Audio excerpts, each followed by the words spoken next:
जय हिंद साथियों, यूपीपीएससी द्वारा आयोजित आरओ की प्रारंभिक परीक्षा की टेस्ट श्रृंखला में एक बार पुनः आप सभी का हार्दिक स्वागत है। सहसंयोजक यौगिक जल का ज्यामितीय आकार किस प्रकार का बनता है? सहसंयोजक यौगिक जल का ज्यामितीय आकार किस प्रकार का बनता है? देखिए, सहसंयोजक यौगिक जो है जल का ज्यामितीय आकार कोणीय बनता है। कैसा बनता है? कोणीय बनता है। और इसका बंधन कोण कितने का होता है? 105 डिग्री का इसका क्या होता है? बंधन कोण होता है। निम्नलिखित में से किसे भविष्य का धातु भी कहा जाता है? भविष्य का धातु प्लेटिनम को कहा जाता है। किसको कहा जाता है? प्लेटिनम को कहा जाता है। क्योंकि इसे व्हाइट गोल्ड कहा जाता है। इसका उपयोग आभूषण बनाने में किया जाता है। इसे एडम कैटलिस्ट भी कहते हैं। क्या कहते हैं? Adam catalyst. एडम कैटलिस्ट भी कहते हैं।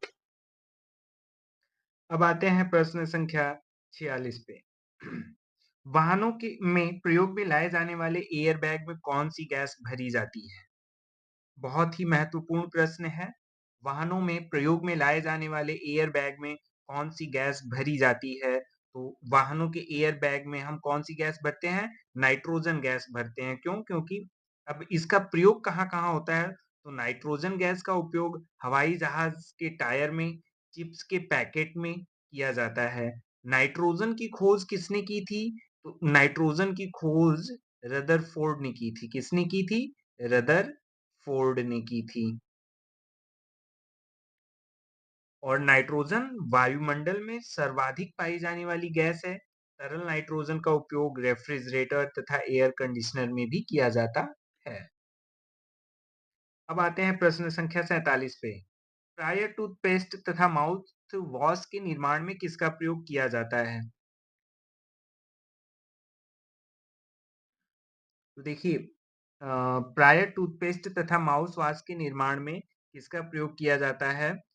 तो इसमें हम किसका प्रयोग करते हैं? बोरेक्स का।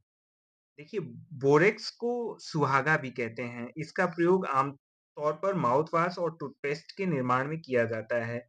देखिए, इसका प्रयोग क्यों किया जाता है? बोरेक्स के प्रयोग से क्या बनता है? झाग बनता है। हम जब टूथपेस्ट जो करते हैं या माउथ वॉश करते हैं तो हमारे मुंह से जो झाग निकलती है वो बोरेक्स के कारण निकलती है। हालांकि इसका प्रयोग टूथपेस्ट में होता है, लेकिन ये बोरेक्स मानवीय स्वास्थ्य के लिए हानिकारक होता है। लंबे समयांतराल तक इसका प्रयोग करने पे या इसकी मात्राएं एक अधिक मात्राएं हमारे पेट के अंदर जाने पे आगे चल के ये कैंसर का कारण भी बनता है। इसलिए बोरेक्स बहुत सही नहीं माना जाता है। अब आते हैं प्रश्न संख्या 48 पर। निम्नलिखित में से किस धातु का गलनांक इतना कम होता है कि हथेली पर रखने पर भी पिघल जाता है? हमें गलनांक की बात करनी है, तो सबसे कम गलनांक किसका होता है? गैलियम का होता है। किसका होता है? गैलियम। अब इसमें देखिए, गैलियम के साथ-साथ एक और गैस होती है जिसे क्या कहते हैं? सीज़िएम। क्या कहते हैं? सीज़ियम। इनका गलनांक बहुत कम होता है। इनको जब हम हथेली पर रखते हैं तो ये पिघल जाते हैं। आते हैं प्रश्न संख्या 49 पर। निम्नलिखित में से कौन सा यौगिक उत्सादन कंपाउंड सब्लिमेशन का उदाहरण प्रदर्शित करता है? इसमें देखिए, यौगिक उत्सादन का प्रयोग कौन करता है? तो ये है अमोनियम क्लोराइड। देखिए, अब अमोनियम क्लोराइड को एक और नाम से जानते हैं। किस नाम से? नौसादर। किसके नाम से? नौसादर के नाम से भी इसको जाना जाता है। अब उत्सादन अर्थात जो है कंपाउंड सब्लिमेशन, इसको हम क्या कहते हैं? इसको हम हिंदी में ऊर्ध्व ऊर्ध्वपातन कहते हैं। क्या कहते हैं? ऊर्ध्वपातन कहते हैं। अब ऊर्ध्वपातन होता क्या है? ठोस से सीधे गैस में परिवर्तित होने की प्रक्रिया को हम क्या कहते हैं? कंपाउंड सब्लिमेशन कहते हैं। और ऐसे में कौन होता है? जो ठोस से सीधे गैस बन जाता है, तो वो है अमोनियम क्लोराइड। अब आते हैं प्रश्न संख्या 50 पे। म्यूरिएटिक अम्ल किसका एक अन्य नाम भी है? म्यूरिएटिक अम्ल किसका एक अन्य नाम है? तो वो किसका है? HCl, हाइड्रोक्लोरिक अम्ल कहते हैं। अब आते हैं प्रश्न संख्या 51। प्लास्टर ऑफ पेरिस का संश्लेषण निम्न में से किससे किया जाता है? तो प्लास्टर ऑफ पेरिस का संश्लेषण हम किससे करते हैं? जिप्सम से करते हैं। किससे करते हैं? जिप्सम से करते हैं। अब देखिए, प्लास्टर ऑफ पेरिस जो होता है, इसको हम कैसे लिखते हैं? CaSO4 into into 1/2 H2O। ये किसका सूत्र होता है? ये प्लास्टर ऑफ पेरिस का होता है। और प्लास्टर ऑफ पेरिस का प्रयोग कहाँ होता है? खिलौने बनाने में, स्टैचू में, घरों की दीवारों पर, फायर प्रूफ वस्त्र इत्यादि बनाने में इसका प्रयोग हम करते हैं। अब आते हैं प्रश्न संख्या 52। किस तत्व के सर्वाधिक समस्थानिक मौजूद हैं? किस तत्व के सर्वाधिक समस्थानिक मौजूद हैं? तो हमारे दिए गए विकल्प के अनुसार सर्वाधिक समस्थानिक पोलोनियम के मौजूद हैं। किसके हैं? पोलोनियम के। कितने समस्थानिक हैं? 27 समस्थानिक इसके मौजूद हैं। समस्थानिक का अर्थ क्या होता है? तो देखिए, समस्थानिक ऐसे तत्व का अभिप्राय ऐसे तत्वों से है जिनका परमाणु क्रमांक तो समान होता है, किंतु परमाणु द्रव्यमान भिन्न भिन्न होता है। जैसे हाइड्रोजन के 3 समस्थानिक हैं, 1H1, 1H2 और 1H3। अब आते हैं प्रश्न संख्या 53 पर। निम्नलिखित में से कौन सा कार्बनिक पदार्थ पृथ्वी पर सर्वाधिक मात्रा में पाया जाता है? तो कौन पाया जाता है? सेल्यूलोज पाया जाता है। कैसे? सेल्यूलोज एक प्रकार का पॉलीसैकेराइड होता है, अर्थात यह एक कार्बोहाइड्रेट है जो कोशिका भित्ति का निर्माण करता है और कोशिका भित्ति किसी भी पादप कोशिका में पाया जाता है। जैसा कि हम सब जानते हैं कि पृथ्वी पर सर्वाधिक मात्रा में पादप ही पाए जाते हैं, अतः सेल्यूलोज सबसे ज्यादा पाए जाने वाला कार्बनिक पदार्थ है। अब आते हैं प्रश्न संख्या 54 पर। निम्नलिखित में से किस अल्कोहली पेय पदार्थ में अल्कोहल की मात्रा सर्वाधिक होती है? निम्नलिखित में से किस अल्कोहली पेय पदार्थ में अल्कोहल की मात्रा सर्वाधिक होती है? इसका विकल्प है रम। देखिए, अगर विस्की की बात करते हैं तो विस्की में कितना परसेंट होता है? 40 से 50% एल्कोहल होता है। इसके बाद ब्रांडी की बात करते हैं तो ब्रांडी में टोटल 40% होता है। अगर हम रम की बात करते हैं तो रम में जो है कितना होता है हमारा? 45 से 55% होता है। और शैंपेन में कितना होता है? 10 से 15% अल्कोहल होता है। इस प्रकार से सबसे ज्यादा किस में पाया जाता है? रम में पाया जाता है। अब आते हैं प्रश्न संख्या 55। निम्नलिखित में से कौन निश्चेतक के रूप में प्रयोग किया जाता है? निश्चेतक के रूप में किसका प्रयोग किया जाता है? तो देखिए, सल्फोनल है, di ethyl ether cocaine, nitrous oxide, कौन है? उपर्युक्त सभी। सबका प्रयोग हम किस में करते हैं? निश्चेतक के रूप में किए जाते हैं। अब देखिए, ये निश्चेतक का काम क्या होता है? ये हमारी संवेदनाओं को कम कर देते हैं। क्या करते हैं ये? हमारी संवेदनाओं को कम कर देते हैं। अब आते हैं प्रश्न संख्या 56 पर। पिक्रिक अम्ल एक प्रचंड विस्फोटक है, निम्नलिखित में से इसका अन्य नाम क्या है? पिक्रिक अम्ल एक प्रचंड विस्फोटक है, निम्नलिखित में से इसका अन्य नाम क्या है? तो देखिए, इसका अन्य नाम क्या है? पिक्रिक अम्ल का अन्य नाम है TNP। क्या है? TNP।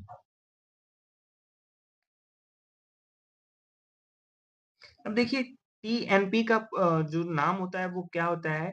ट्राई नाइट्रोफिनॉल कहते हैं इसको। क्या कहते हैं? ट्राई नाइट्रो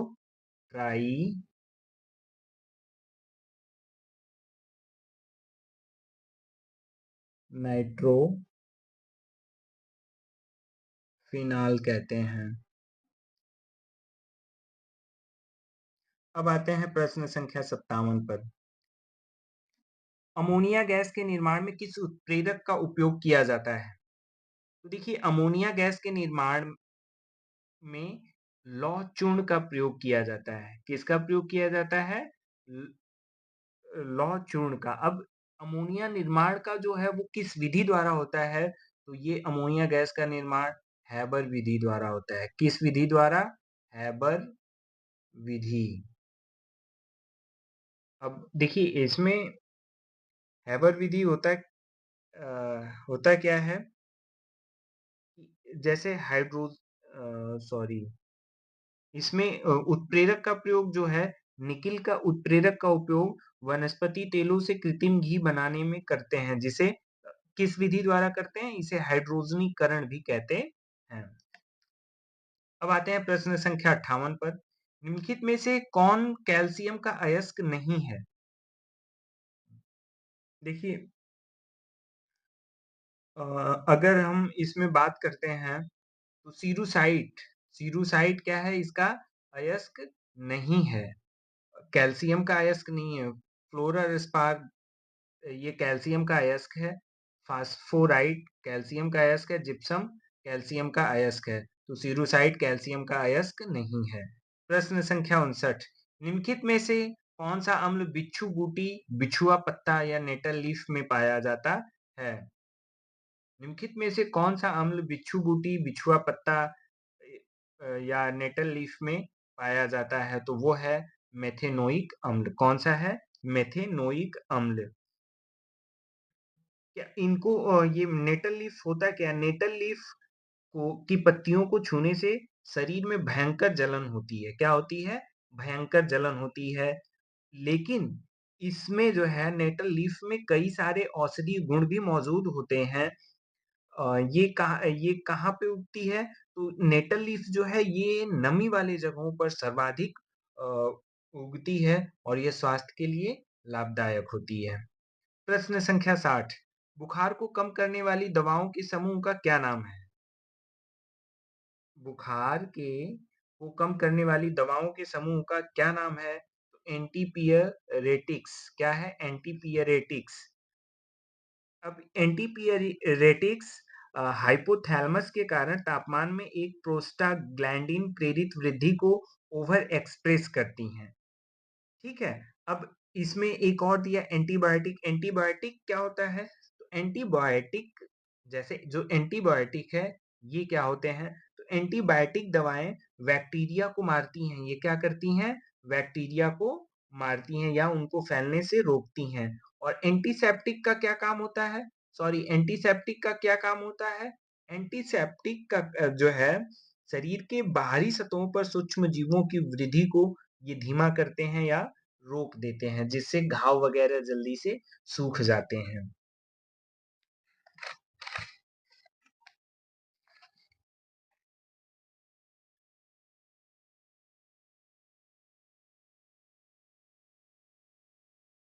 अब आते हैं प्रश्न संख्या 61 पर। निम्नलिखित कथनों पर विचार कीजिए। देखिए निम्नलिखित कथनों पर विचार कीजिए। तापमान बढ़ने पर प्रकाश संश्लेषण की दर में वृद्धि होती है। बिल्कुल सही है। तापमान कम होने पर प्रकाश संश्लेषण की दर में कमी होती है। यह भी सही है। प्रकाश संश्लेषण की दर 30 से 35 डिग्री सेंटीग्रेड तापमान पर अधिकतम होता है। यह भी सही है। इस प्रकार विकल्प डी 1, 2 और 3 सही हैं। अब आते हैं प्रश्न संख्या 62 पर। मानव रक्त में अम्लीयता बढ़ने से हृदय की गति पर क्या प्रभाव होगा? मानव रक्त में अम्लीयता बढ़ने से हृदय गति बढ़ जाएगी। क्या होती है? हृदय गति बढ़ जाती है। और जबकि क्षारीयता बढ़ने से हृदय गति क्या हो जाती है? घट जाती है। ये हृदय गति किससे घटती है? क्षारीयता बढ़ने से। किससे? क्षारीय से। जब क्षारीयता बढ़ जाएगी तो हृदय गति घट जाएगी। अब आते हैं प्रश्न संख्या 63 पर। श्वासोच्छ्वास एवं श्वसन के संदर्भ में निम्नलिखित कथनों पर विचार कीजिए।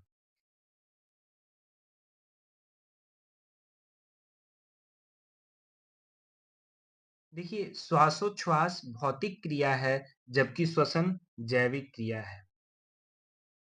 प्रश्न पे ध्यान देंगे। श्वासोच्छ्वास भौतिक क्रिया है, जबकि श्वसन जैव रासायनिक क्रिया है। यह कथन सही है। श्वासोच्छ्वास क्रिया में ऊर्जा उत्पन्न होती है, जबकि श्वसन क्रिया में ऊर्जा उत्पन्न नहीं होती है। यह गलत है। इसमें क्या होता है कि श्वासोच्छ्वास क्रिया में ऊर्जा उत्पन्न नहीं होती है, जबकि श्वसन क्रिया से ऊर्जा उत्पन्न होती है, इसलिए यह विकल्प गलत है। श्वासोच्छ्वास क्रिया में एंजाइम की आवश्यकता नहीं होती है, जबकि श्वसन क्रिया एंजाइम की उपस्थिति में होते हैं। यह कथन सही है। इस प्रकार विकल्प डी 1 एवं 3। प्रश्न संख्या 64। निम्नलिखित में कौन सी विटामिन को रक्तस्रावरोधी विटामिन कहा जाता है? तो यह क्या है? विटामिन के है। देखिए, विटामिन के का रासायनिक नाम क्या होता है? फिलोक्विनिन। क्या होता है? फिलोक्विनिन।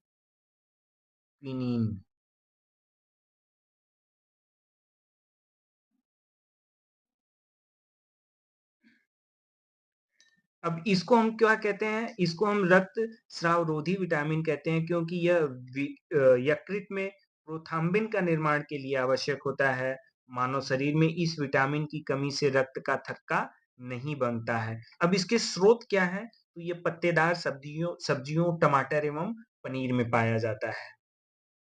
अब आते हैं प्रश्न संख्या 65। फलों के रक्त के परिरक्षण के लिए प्रायः किस रसायन का प्रयोग किया जाता है? देखिए, फलों के रस के परिरक्षण के लिए हम किसका प्रयोग करते हैं? सोडियम बेंजोएट का। किसका? सोडियम बेंजोएट का प्रयोग किया जाता है। देखिए, सोडियम बेंजोएट को मिलाने से उनकी अभिक्रिया दर कम हो जाती है और वह काफी समय के लिए खाद्य पदार्थ के रूप में सुरक्षित रखे जा सकते हैं। अब आते हैं प्रश्न संख्या 66 पर। निम्नलिखित में से किसकी कमी से फैटी लीवर का विकास होता है? किसकी कमी से फैटी लीवर का विकास होता है? तो वो क्या है? कोलिन की कमी से। अब देखिए, यह क्या होता है? विटामिन बी कॉम्प्लेक्स के घटक का एक तत्व है, जो वसा के मेटाबॉलिज्म के लिए आवश्यक होता है। अब आते हैं प्रश्न संख्या 67 पर।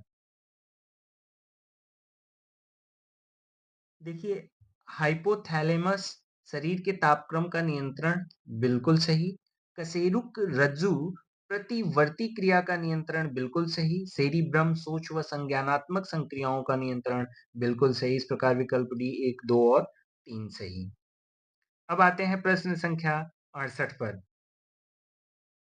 ड्रॉप्सी रोग किसमें मिलावट के कारण होता है? ड्रॉप्सी रोग किसमें मिलावट के कारण होता है? तो ड्रॉप्सी रोग जो है हमारा सरसों के तेल में मिलावट के कारण होता है। अब देखिए, होता क्या है कि ड्रॉप्सी रोग के कारण रुधिर के सॉफ्ट टिश्यू में अतिरिक्त जल संचयन के कारण सूजन हो जाती है। अब सरसों के तेल में आजीमोन के तेल की मिलावट किसकी की जाती है? अर्जिमोन के तेल की मिलावट। इसमें किसकी मिलावट होती है? अर्जिमोन। अर्जिमोन के मिलावट होती है।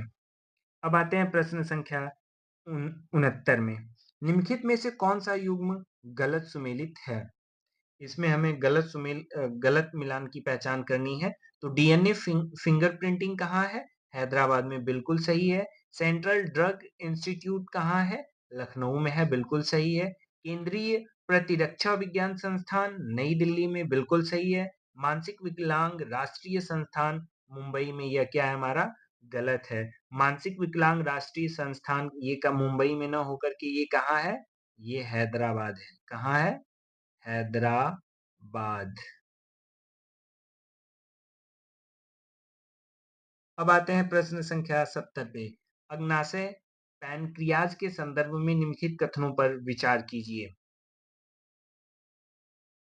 यह अंतःस्रावी और बहिःस्रावी दोनों प्रकार की ग्रंथि है, बिल्कुल सही है। इसके अंतःस्रावी भाग से अम्लीय प्रकृति का अग्नाशयी स्राव निकलता है, गलत है। इसके बहिःस्राव भाग से केवल इंसुलिन नामक हार्मोन निकलता है, यह भी हमारा क्या है? गलत है। अब देखिए अग्नाशय क्या होता है? अग्नाशय यू आकार की ग्रहणी के बीच स्थित एक लंबी ग्रंथि है। अब जैसा कि विकल्प 1 में दिया हुआ है कि यह अंतःस्रावी और बाह्यस्रावी दोनों है, यह बिल्कुल सही है। देखिए अग्नाशय के बहिस्रावी भाग से क्षारीय प्रकृति का अग्नाशयी स्राव निकलता है, जबकि अंतःस्रावी भाग से इंसुलिन और ग्लूकोन नामक हार्मोन्स स्रावित होते हैं। इस प्रकार विकल्प ए सही है। प्रश्न संख्या 71 पे आते हैं। इसमें युग्मों पर सही युग्म जो है सुमेलित है उसकी हमें पहचान करनी है। तो ट्रिप्सिन क्या है? प्रोटीन का पाचन। बिल्कुल सही है। लाइपेज स्टार्च का पाचन। ये क्या है हमारा? गलत है। ये क्या है हमारा? गलत है। अब देखिए लाइपेज क्या होता है?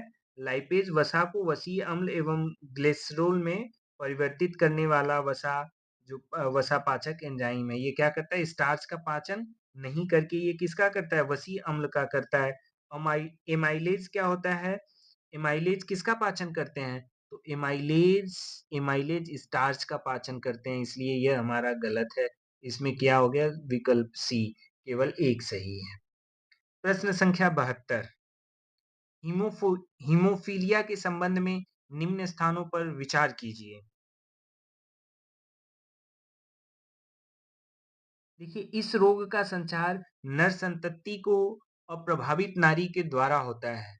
इस संचार का जो है नर संतति को अप्रभावित नारी के द्वारा होता है। मतलब कि कोई गर्भवती महिला है उसके द्वारा जन्म लेने वाले संतान में हीमोफीलिया का संचरण हो सकता है। बिल्कुल सही है।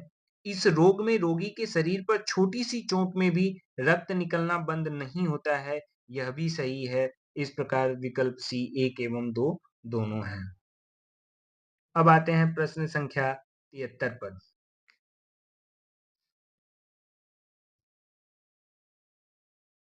निम्न में से कौन सा पादप हार्मोन बौने पौधों को लंबा करने में मदद करता है? निम्न में से कौन सा पादप हार्मोन बौने पौधों को लंबा करने में मदद करता है? तो इसका का है जिवरेलिन। कौन सा है? जिवरेलिन। यह और किस में मदद करता है? यह फूलों के खिलने में भी मदद करता है। क्या करता है? जिबरेलिन फूलों के खिलने में भी मदद करता है और पादप हार्मोन पौधों को लंबा करने में भी मदद करता है। अब आते हैं प्रश्न संख्या 74 पे।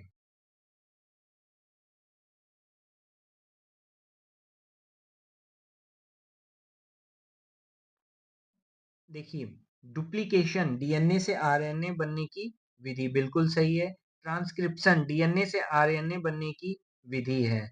और ट्रांसलेशन जो है गलत है। यह क्या करता है? आरएनए से डीएनए बनने की विधि नहीं है। ये आरएनए से प्रोटीन बनने की विधि है। आरएनए से प्रोटीन बनने की विधि को ट्रांसलेशन कहते हैं। प्रश्न संख्या 75। इनमें से कौन सा एंजाइम दूध को दही में स्कंदित कर देता है? दूध को दही में स्कंदित कर देता है। स्कंदित करने का मतलब है दूध में बदल देना। तो इसका जो है उत्तर क्या होगा? रेनिन होगा। क्या होगा? रेनिन होगा। यह क्या क्या होता है? यह दूध में घुलनशील प्रोटीन कैसीन को कैल्शियम पैरा कैसिनेट में बदलकर दूध को दही में बदल देता है।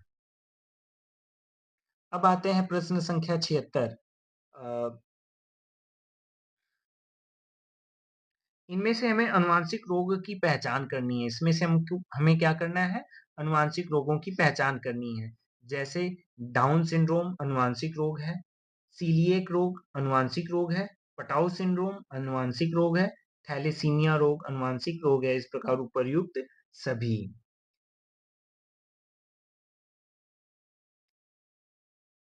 अब आते हैं प्रश्न संख्या 77 पर। निम्नलिखित पर विचार करें।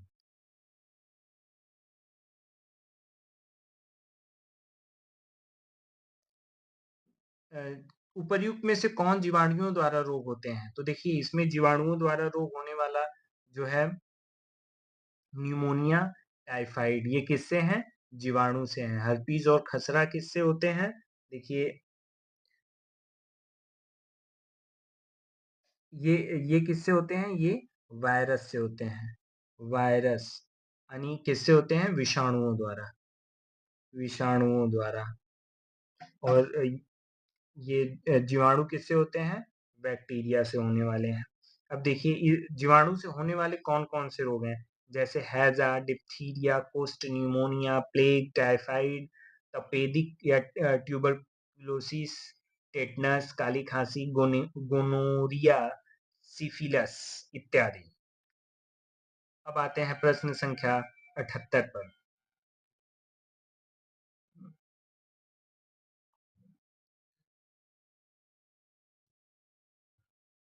निम्नलिखित में से सुमेलित नहीं है। हमें जो है गलत विकल्प की पहचान करनी है। माल्टेज माल्टोज को ग्लूकोज शर्करा में, बिल्कुल सही है। इरेप्सिन प्रोटीन को अमीनो अम्ल में, बिल्कुल। लाइपेज सुक्रोज को ग्लूकोज में, ये क्या है? गलत है। लाइपेज क्या करता है? इमाल्सीकृत वसाओं को किसमें बदलता है? ग्लिसरीन में बदलता है। किसमें? ग्लिसरीन में। ग्लिसरीन में बदलता है। सुक्रोज को ग्लूकोज में सुक्रेस एंजाइम द्वारा बदला जाता है। लैक्टेस लैक्टोज को ग्लूकोज में, बिल्कुल सही। प्रश्न संख्या 69। लैंगर हैंस की कोशिकाओं द्वारा स्रावित पदार्थों के संदर्भ में निम्नलिखित में सुमेलित नहीं है। तो हमें इसमें गलत विकल्प का पहचान करना है। तो देखिए अल्फा कोशिकाएं ग्लूकैगॉन, बिल्कुल सही है। बीटा कोशिकाएं इंसुलिन, गामा कोशिकाएं अग्नाशयी पॉलीपेप्टाइड, बिल्कुल सही। डेल्टा कोशिकाएं ग्रेलिन, ये क्या है हमारा? गलत है।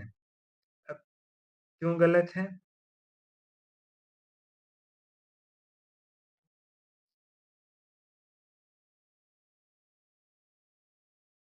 देखिए जो डेल्टा कोशिकाओं द्वारा है, जो है इन्हें इनके द्वारा जो है सोमैटोस्टेटिन, सॉरी नाम थोड़ा टेढ़ा है, लिखने की कोशिश करेंगे।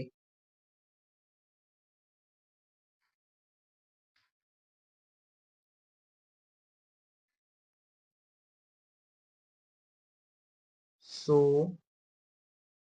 सोमैटोस्टेटिन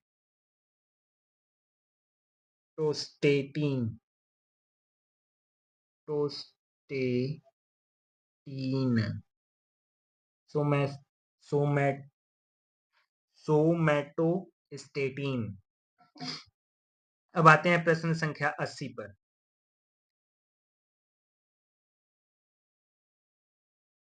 निम्नलिखित कथनों पर विचार कीजिए या सत्य कथन की पहचान करिए। स्टेम कोशिकाओं में विभाजन एवं पुनर्नवीकरण की क्षमता पाई जाती है। बिल्कुल सही। स्टेम कोशिकाओं में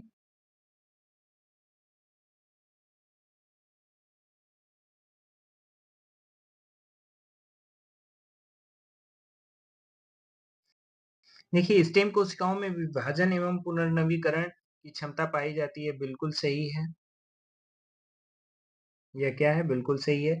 स्टेम कोशिकाएं ऊतकों का पुनर्नवीकरण कर सकती हैं। बिल्कुल सही है। स्टेम कोशिकाएं प्लूरीपोटेंट एवं मल्टीपोटेंट दोनों प्रकार की होती हैं। बिल्कुल सही है। अब आते हैं अगले प्रश्न पर। इस प्रश्न में जो है क्या है? उपर्युक्त सभी सही हैं। अब आते हैं प्रश्न संख्या 81 पर। निम्नलिखित में से किस तत्व की अधिकता के कारण सिडेरोसिस रोग हो जाता है? किसकी अधिकता के कारण सिडेरोसिस रोग होता है? तो ये लोहे की अधिकता के कारण होता है। किसके कारण होता है? सॉरी,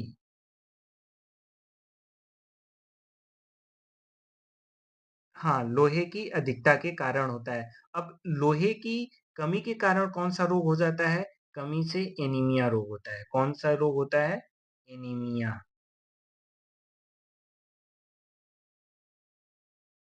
अब आते हैं प्रश्न संख्या 82 पर। देखिए इसमें भी सत्य कथन की पहचान करनी है। जीव द्रव्य में लगभग 90% जल तथा 7% प्रोटीन और 2% कार्बोहाइड्रेट पाए जाते हैं। बिल्कुल सही है। सभी सजीवों की संरचनात्मक एवं क्रियात्मक इकाई कोशिका है। बिल्कुल सही है। अरस्तु को जीव विज्ञान का पिता कहा जाता है। बिल्कुल सही है। इस प्रकार विकल्प डी एक, दो और तीन सही है। प्रश्न संख्या 83 पे आते हैं। इसमें क्या करना है, हमें असत्य कथन की पहचान करनी है। कौन-कौन से कथन असत्य हैं? तो देखिए इसमें असत्य कथन की पहचान करनी है। कोशिका की खोज सर्वप्रथम रॉबर्ट हुक ने की थी, बिल्कुल सही है। और कोशिका सिद्धांत स्लाइडेन तथा स्वान ने दिया था, बिल्कुल सही है। जीवाणु कोशिका सिद्धांत का अपवाद है, गलत है। माइटोकॉन्ड्रिया केवल प्रोकैरियोटिक कोशिकाओं में पाई जाती हैं, यह भी गलत है। इस प्रकार विकल्प बी 3 और 4 गलत है।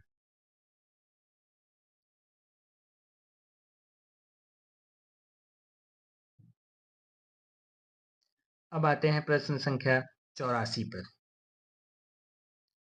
माइटोकॉन्ड्रिया में ऊर्जा के रूप में संचित रहती है। ल लवक कोशिका में पाए जाने वाले सबसे बड़े अंगक होते हैं। राइबोसोम प्रोटीन संश्लेषण में सहायक होते हैं। लाइसोसोम को आत्महत्या की थैली कहा जाता है। इसमें से सत्य कथन की पहचान करनी है हमें। तो देखिए, माइटोकॉन्ड्रिया में ऊर्जा के रूप में संचित रहती है। प्रश्न सही मिसप्रिंट है। तो देखिए अ, ये कथन हमारा सही है। लवक कोशिका में पाए जाने वाले सबसे बड़े अंगक होते हैं, यह भी सही है। राइबोसोम प्रोटीन संश्लेषण में सहायक होते हैं, यह भी सही है। लाइसोसोम को आत्महत्या की थैली कहा जाता है, बिल्कुल सही है। अब आते हैं प्रश्न संख्या 85 पर। निम्नलिखित कथनों पर विचार कीजिए। इसमें से असत्य कथन का हमें पहचान करना है। तो केंद्रक कोशिका का नियंत्रण केंद्र होता है, बिल्कुल सही है। डीएनए केवल केंद्रक में ही पाया जाता है, यह गलत है। तो इस प्रकार विकल्प केवल 2 गलत है। अब देखिए ये जो है केंद्रक में कौन-कौन उपस्थित होता है, तो केंद्रक में क्रोमोसोम तथा जीन उपस्थित रहते हैं। और डीएनए एक न्यूक्लिक एसिड है जो प्रोटीन के साथ मिलकर क्रोमोसोम की संरचना बनाता है। डीएनए की कुछ मात्रा केंद्रक के अतिरिक्त माइटोकॉन्ड्रिया तथा क्लोरोप्लास्ट में भी पाई जाती हैं। इसलिए हमारा कथन 2 गलत है। प्रश्न संख्या 86, निम्नलिखित में से कौन सा पाचन एंजाइम नहीं है? पाचन एंजाइम कौन सा नहीं है? तो इंसुलिन क्या है, हमारा पाचन एंजाइम नहीं है। पेप्सिन, रेनिन एवं एमाइलेज पाचन एंजाइम होते हैं, लेकिन इंसुलिन पाचन एंजाइम नहीं होता है। इंसुलिन का कार्य शरीर में शुगर की मात्रा को नियंत्रित करना होता है। इसका काम क्या होता है?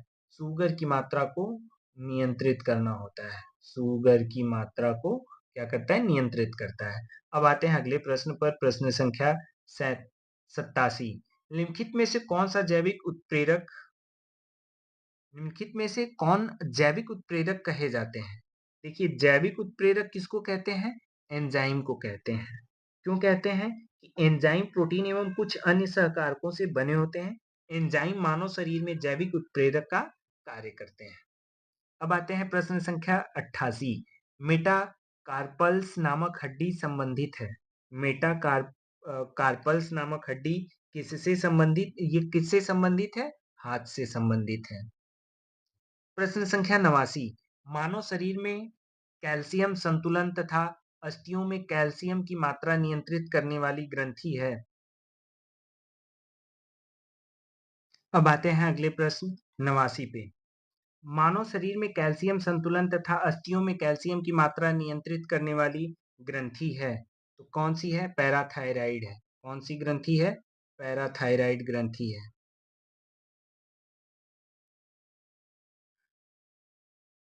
अब आते हैं अगले प्रश्न पर। प्रश्न संख्या 90, रुधिर वाहिका से निकाले गए रुधिर को जमने से बचाने के लिए उसमें क्या मिलाया जाता है? उसको जमने से रुधिर का थक्का जमने से उसमें जो है हम क्या मिलाते हैं? सोडियम ऑक्जेलेट मिलाते हैं। क्या मिलाते हैं? सोडियम ऑक्जेलेट मिलाते हैं या पोटेशियम ऑक्जेलेट। सोडियम ऑक्जेलेट या पोटेशियम ऑक्जेलेट मिलाते हैं। आते हैं प्रश्न संख्या 91 पे। निम्नलिखित में से किसे अंतरिक्ष शैवाल कहा जाता है? तो किसको कहते हैं? क्लोरेला को अंतरिक्ष शैवाल कहा जाता है। आते हैं प्रश्न संख्या 92 पे। निम्नलिखित कथनों पर विचार कीजिए, इसमें से सही कथन कौन से हैं? देखिए भू-स्थिर उपग्रह का परिक्रमण काल 24 घंटे का होता है, बिल्कुल सही। भू-स्थिर उपग्रह अपनी कक्षा में पूर्व से पश्चिम की ओर परिक्रमा करते हैं, गलत है। भूस्थिर उपग्रह पृथ्वी तल से 36,000 किलोमीटर की ऊंचाई पर स्थित होते हैं। इस प्रकार विकल्प सी 1, 2 एवं 3 सही है। और जो भूस्थिर उपग्रह होते हैं इनका पूर्व से पश्चिम न होकर के क्या होता है, पश्चिम से पूर्व की ओर परिक्रमा करते हैं। अब आते हैं अगले प्रश्न पर, प्रश्न संख्या 93। इसमें भी हमें सही कथन का चयन करना है। देखिए, निकट दृष्टि दोष में लेंस की फोकस दूरी बढ़ जाती है, क्या है, गलत है। निकट निकट दृष्टि दोष में प्रतिबिंब रेटिना के पीछे बनता है, गलत है। निकट दृष्टि दोष के निवारण में उत्तल लेंस का प्रयोग किया जाता है, यह क्या है, गलत है। इसमें हम किसका प्रयोग करते हैं, अवतल लेंस का करते हैं, अवतल लेंस का करते हैं। इस प्रकार विकल्प डी उपर्युक्त में से कोई सही नहीं है। देखिए, निकट दृष्टि दोष क्या होता है, इसको हम मायोपिया कहते हैं। अब इसमें क्या होता है कि इससे ग्रसित व्यक्ति जो है नजदीक की वस्तु देख लेता है किंतु दूर की वस्तु को नहीं देख पाता है। अब इसमें इस दोष में जो है आंख के लेंस की गोलाई बढ़ जाती है तथा फोकस दूरी घट जाती है, लेंस की क्षमता बढ़ जाती है। निकट दृष्टि दोष में प्रतिबिंब रेटिना के आगे बनता है, न कि रेटिना के पीछे बनता है। अब आते हैं प्रश्न संख्या 94। कैमरों के लेंस बनाने में किसका उपयोग किया जाता है? तो कैमरे का लेंस बनाने में फ्लिंट कांच का प्रयोग करते हैं। किसका करते हैं? फ्लिंट कांच का। अब बिजली के बल्ब, दूरबीन, सूक्ष्मदर्शी एवं कैमरों के लेंस बनाने में फ्लिंट कांच का उपयोग किया जाता है। क्राउन कांच का उपयोग चश्मों के लेंस बनाने में किया जाता है। क्रूक्स, ये जो क्रूक्स जो क्राउन है ये किसमें होते हैं? चश्मों में इसका प्रयोग किया जाता है। क्रूक्स का प्रयोग कहाँ किया जाता है? तो क्रूक्स का उपयोग जो है यह धूप के चश्मे में, किसमें किया जाता है?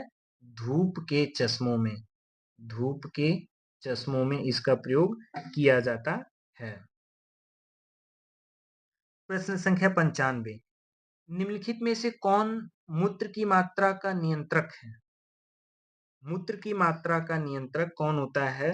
तो एडीएच एवं एल्डोस्टेरोन होता है। कौन होता है?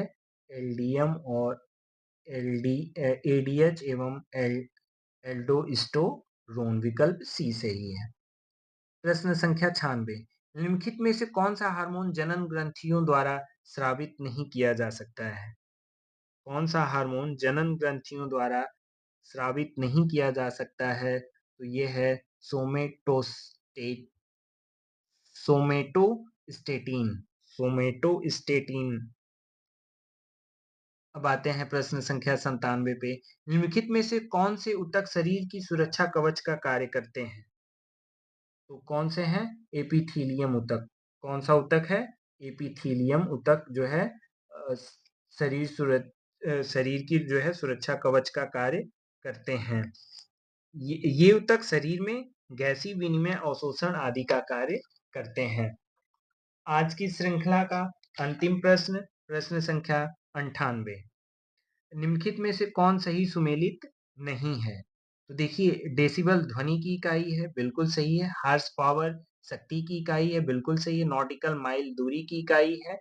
और नॉटिकल मील किसमें किया जाता है? खास करके यह समुद्री दूरी की इकाई है। किसकी दूरी है? समुद्री दूरी की इकाई है। पास्कल उष्मा की इकाई है, जो कि गलत है। यह क्या है? गलत है। पास्कल किसका है? दाब की इकाई है। किसकी इकाई है? दाब की है।